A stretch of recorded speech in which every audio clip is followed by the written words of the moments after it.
एक भक्ति, एक विश्वास, एक दृढ़ता, एक भरोसा आपके भीतर। और जब भक्ति, विश्वास, दृढ़ता, भरोसा होता है तब शिव तत्व की प्राप्ति होती है।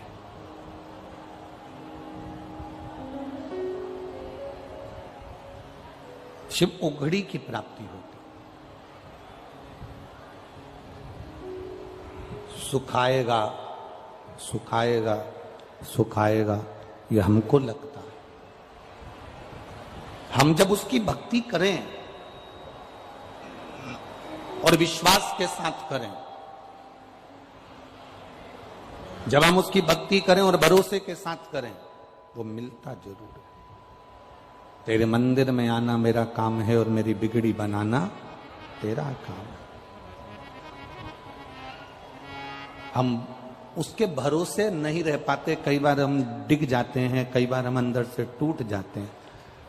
थोड़ा सा अगर दुख तकलीफ बढ़ी और किसी ने कह दिया कहाँ शंकर जी के चक्कर में पड़ी है, चल वहां चलते हैं, वहां पर ऐसा हो रहा है, चल वहां चलते हैं, वहां ऐसा हो रहा है, चल वहां चलते हैं, वहां ऐसा हो रहा है।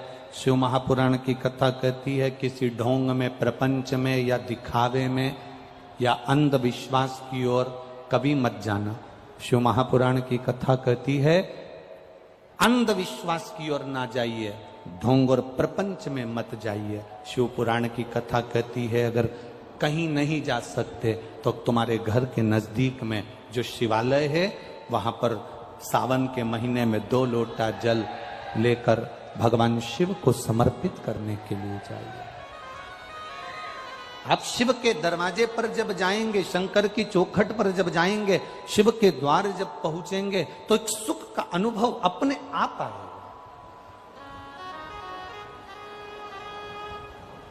बाबा देवादिदेव महादेव कैलाश पर बैठे हैं, मां जगत जननी उनके लिए पकवान बनाती है, श्रेष्ठ पकवान शिव जी के सम्मुख में जाते हैं।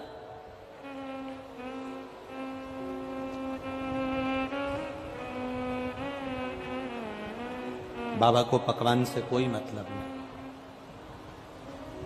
ये घर में जितनी बुजुर्ग माताएं होती हैं ना,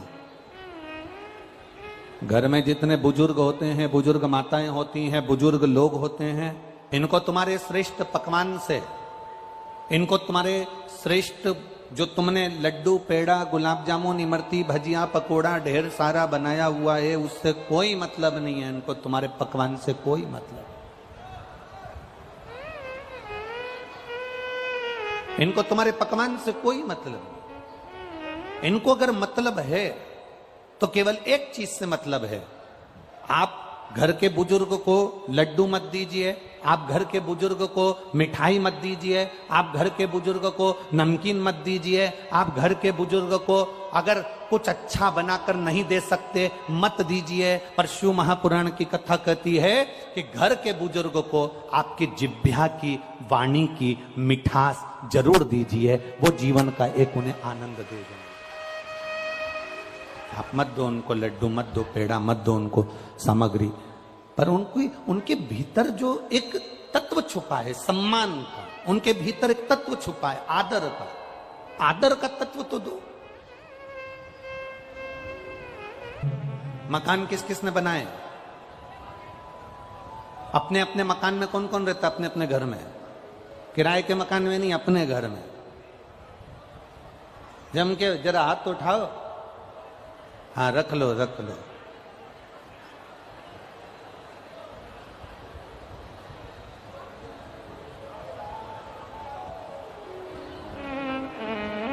जिस मकान को आपने बनाया है, जिस दुकान को आपने बनाया है, जो प्रॉपर्टी तुम्हारे पास है, तुम्हारी वसीयत के, तुम्हारी प्रॉपर्टी के ढेर सारे हिस्सेदार रहेंगे। 4 बेटे हैं तो चारों उस प्रॉपर्टी के हिस्सेदार है। बोलो सही है कि गलत है? जम के बोलो जरा। 2 बेटे हैं तो 2 हिस्सेदार है। तुम्हारी बेटी है तो उसका भी उसमें थोड़ा सा हिस्सा है। बोलो सही है कि गलत है? 4 सगे भाई एक साथ रह रहे हैं और प्रॉपर्टी तुम्हारे पास में है तो चारों भाई का हिस्सा, 3 भाई रह रहे हैं तो 3 भाई का हिस्सा, 2 बेटे हैं तो 2 बेटों का हिस्सा। तुम्हारे मकान में, तुम्हारी प्रॉपर्टी में, तुम्हारी वसीयत में सबके हिस्से हैं, पर तुमने जो कर्म करा है उस कर्म को भोगने में किसी का हिस्सा नहीं है, केवल तुम्हारा अकेले का हिस्सा है। उस कर्म को कोई दूसरा नहीं भोगेगा। बाप के कर्म का भोग बेटा नहीं भोगता, बेटे के कर्म का भोग बाप नहीं भोगेगा। अपने कर्म का भोग अपने को भोग, अपने कर्म का भोग हम अपने आप में अपने को भोगना पड़ेगा। तुम्हारी प्रॉपर्टी के हिस्सेदार बहुत सारे होंगे, तुम्हारी वसीयत के हिस्सेदार बहुत सारे होंगे, तुम्हारी दुकान के हिस्सेदार बहुत सारे होंगे, पर तुम्हारे झूठ बोल रहे हो, कर्म बेकार कर रहे हो, कपट कर रहे हो, किसी को अपशब्द कह दिया, किसी को ताने दे दिए, किसी को गाली दे दी, किसी का थोड़ा सा धन तुमने अपना बना लिया, उसके हिस्सेदार बहुत सारे नहीं होंगे, उसका हिस्सेदार केवल तुम हो, कोई दूसरा नहीं। इसलिए तो शिव महापुराण की कथा कहती है अपने भजन के बल को बढ़ाओ। अपने कर्म का भोग अपने को भोगना है। पहले एक बार कथा में कहा था, आप में से कई माताओं ने सुना होगा, कई भाइयों ने सुना होगा, छींक अपने को आ रही है। बोला था कि नहीं बोला था? छींक अपने को आ रही है तो क्या पड़ोसी छींकेगा? जम के बोलो जरा, जम के बोलो। नहीं। खांसी अपने को चल रही है तो पड़ोसी खांसेगा। भूख अपने को लग रही है तो क्या पड़ोसी भोजन करेगा? प्यास अपने को लग रही है तो क्या पड़ोसी पानी पिएगा? नहीं। सिर मेरा दुखा है तो गोली भी मुझे खाना पड़ेगी, पेट मेरा दुखा है तो गोली भी मुझे खाना पड़ेगी, हाथ मेरा दुखा है तो गोली मुझे खाना पड़ेगी, खांसी मुझे आई है तो खांसना मुझे पड़ेगा, अगर छींक मुझे आई है तो छींकना मुझे पड़ेगा, सिर में दर्द मेरे हुआ है तो दवाई गोली मुझे खाना पड़ेगी। उसी तरह आपने अगर कर्म बेकार करा है तो भोगना भी आपको पड़ेगा, कोई दूसरा नहीं भोगने वाला, कोई दूसरा नहीं भोगेगा। शंकर भगवान ने पार्वती जी को देखा तो माता जगतजननी को देखकर भगवान शिव माँ जगतजननी को देखे कि रोज नए नए पकवान बना कर लाती है, रोज अच्छा अच्छा भोजन बना कर लाती है, और मैं सुख के चक्कर में, आनंद के चक्कर में ये भोजन को पा लेता हूं।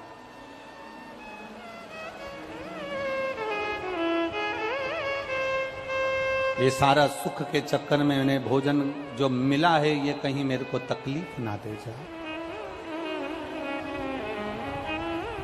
दवा खाने कौन जाता है?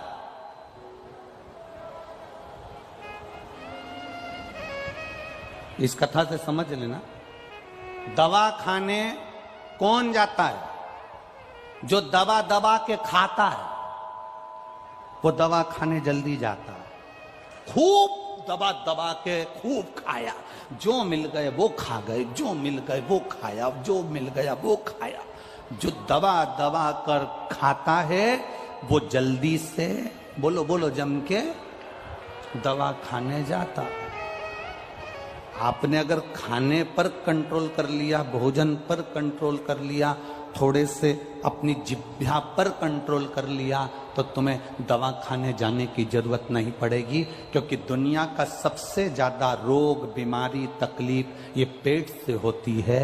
ये पेट में हम जैसा आहार ग्रहण करते हैं वैसा हमारा व्यवहार हो जाता है। दवा खाने वही जाता है जो दबा दबा कर खाता है। जिस दिन तुमने दबा दबा कर खाना बंद कर दिया, थोड़ा बहुत आहार लो जो शरीर के लिए जरूरी है, थोड़ा बहुत पाओ जो शरीर के लिए श्रेष्ठ है। मालूम पड़े इन्होंने बिस्कुट दिया वो भी दबा कर खा गए, इसने कुरकुरा दिया वो भी रख लिया, उसने पानी का पाउच दिया वो भी रख लिया, खुद के पास बोतल रखी है तो भी पानी का पाउच वाला आया। तो इतनी आसक्ति कथा में भी, इतनी आसक्ति कि खुद के पास 2 बोतल पानी की रखी है, उसके बाद भी दे दे भैया रख लो, बिस्कुट दे दे भैया रख लो, सामान दे दे भैया रख लो, इतनी आसक्ति।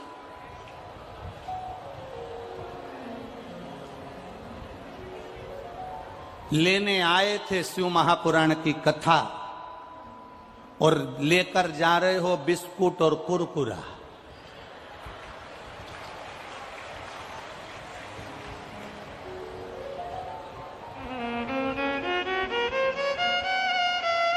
खीर मिली, खीर, हलवा मिला,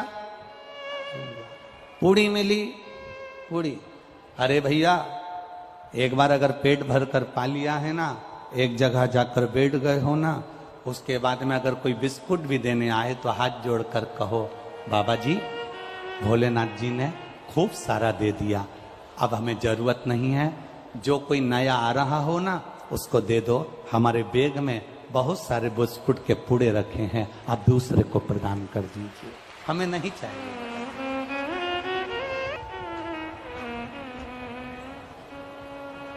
और जब हम अपनी आसक्तियों को छोड़ देंगे तभी तो हमें शिव भक्ति मिलेगी। हम आसक्तियों से घिरे हुए हैं।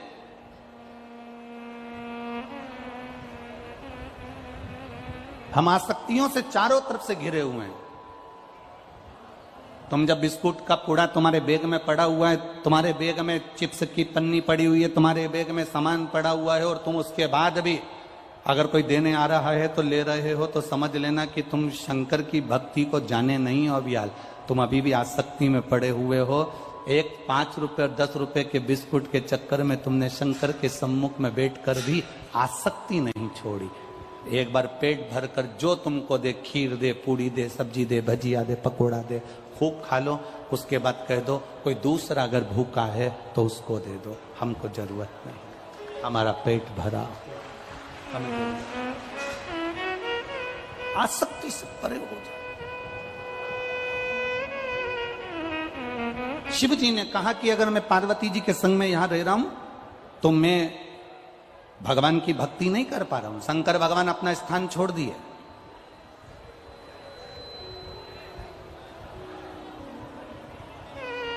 और शिव जी एक वन क्षेत्र में चले गए।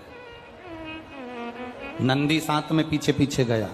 बाबा ने कहा, नंदी से तू कहां मेरे साथ आ रहा है? नंदी कहता है, मैं आपको नहीं छोड़ सकता। शिव जी कहते हैं कि मुझे तप करना है, तप के बिना मेरा आनंद नहीं है।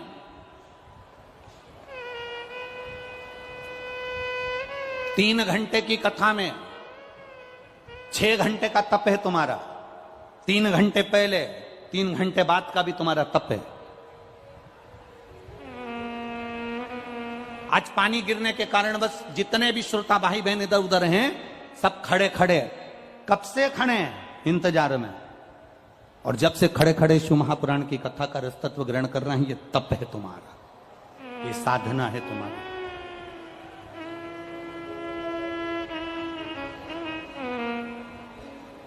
शिव जी कह रहे हैं मुझे तप करना है। तप का मतलब क्या होता है? एक व्रत कर लेना तप कहला जाता है। एक साधना करने बैठ जाना, आंख बंद करके बैठ जाना, तप कहला जाता है। नेत्र बंद कर कर बैठे हुए हो, क्या तप कहला जाएगा? ना ना ना ना, शिव महापुराण की कथा कहती है इसको तप नहीं कहा गया। तप किसको कहा गया? जहां बैठे हैं और बैठने के बाद में किसी का भी स्मरण ना आए, केवल जिसकी भक्ति में बैठे हैं उसको तुम याद करो और वो तुम्हें याद करे। तुम्हारा व्रत हो गया, तुम्हारी साधना हो गई। एक हरतालिका तीज का व्रत मेरी माताएं करती हैं। यहां पर होता है कि नहीं होता वो मालूम नहीं है हमको। होता है यहां पर हरतालिका तीज का व्रत माताएं करती हैं। और जब हरतालिका तीज का व्रत करती हैं, उस व्रत के अंदर पूजन का क्रम होता है।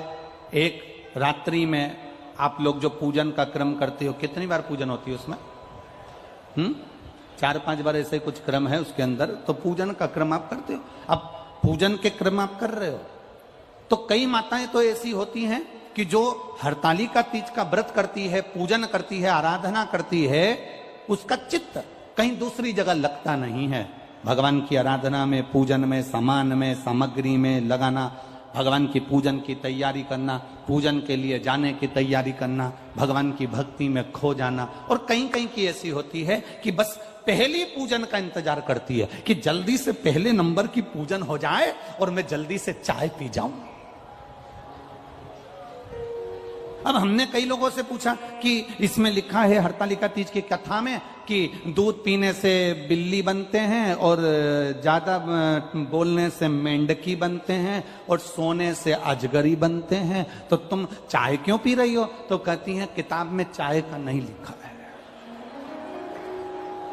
किताब में सब लिखा है पर चाय का नहीं लिखा, चाय का इसमें वर्णन नहीं है, इसलिए हम चाय पी रहे। शिव पुराण कह रही है भगवान शंकर की भक्ति, तुम तप करो। शंकर भगवान तप करने के लिए वन क्षेत्र में चले गए। वन क्षेत्र में बैठकर मेरे देवादिदेव महादेव ने जब तप करना प्रारंभ करा, नंदी से कह दिया, सुन नंदी, मैं यहां तप कर रहा हूं, किसी को मत बताना कि कोई आया है, और अगर पार्वती कोई परिवार का व्यक्ति आ जाए तो तेरे मुख को तू हिला देना, तेरे गले में पड़ी हुई घंटी से मैं समझ जाऊंगा कि परिवार का कोई व्यक्ति मुझे लेने के लिए आ गया। अब भगवान हजारों वर्ष का तप करने के लिए बैठ गए और हजारों वर्ष का तप करने के लिए बैठे। उसी समय पर माता पार्वती जी ने श्री गणेश जी और सदानंद कार्तिकेय जी को बुलाकर कहा कि तुम्हारे माता पिताजी ना जाने कहां चले गए। भगवान गणेश जी से कहा, सदानंद कार्तिकेय जी से कहा, जाकर जरा पता करो शंकर भगवान गए कहां पर है, शिव जी कहां है, जाओ जरा जल्दी से मालूम करो। अब कार्तिकेय बाबा भगवान श्री गणेश जी दोनों गए पिताजी का पता लगाने के लिए। ढूंढते ढूंढते एक वन क्षेत्र में पहुंच गए और उस वन क्षेत्र में गणेश जी ने स्त्री का रूप ले लिया। उस वन क्षेत्र में सदानंद कार्तिकेय जी ने भी स्त्री का रूप लिया। गणेश जी ने भी चुंदड़ी ओढ़ ली, सदानंद कार्तिकेय जी ने भी चुंदड़ी ओढ़ ली। गणेश जी गणेशी बन गए, कार्तिकेय कृति बन गए। दोनों बनकर वन क्षेत्र में घूम रहे थे। तभी शिव जी के श्वास की गर्जना भगवान गणेश और सदानंद कार्तिकेय को हो गई। पर होने के बाद दोनों भूल गए कि रास्ता कौन सा है, किस मार्ग से हम आए थे और किस मार्ग से हमको जाना। अब रास्ता भूल गए तो इन्होंने अपनी माता को याद करा। माँ ने विचार करा, पार्वती जी ने मेरा गणेश नहीं आया, मेरा सदानंद कार्तिकेय नहीं आया। अब पार्वती जी गणेश को भी ढूंढने जा रही हैं, कार्तिकेय को भी ढूंढने जा रही हैं और शंकर भगवान को भी ढूंढने जा रही हैं। तो एक वन क्षेत्र में जाने से पहले पार्वती जी ने भिलनी का रूप रख लिया।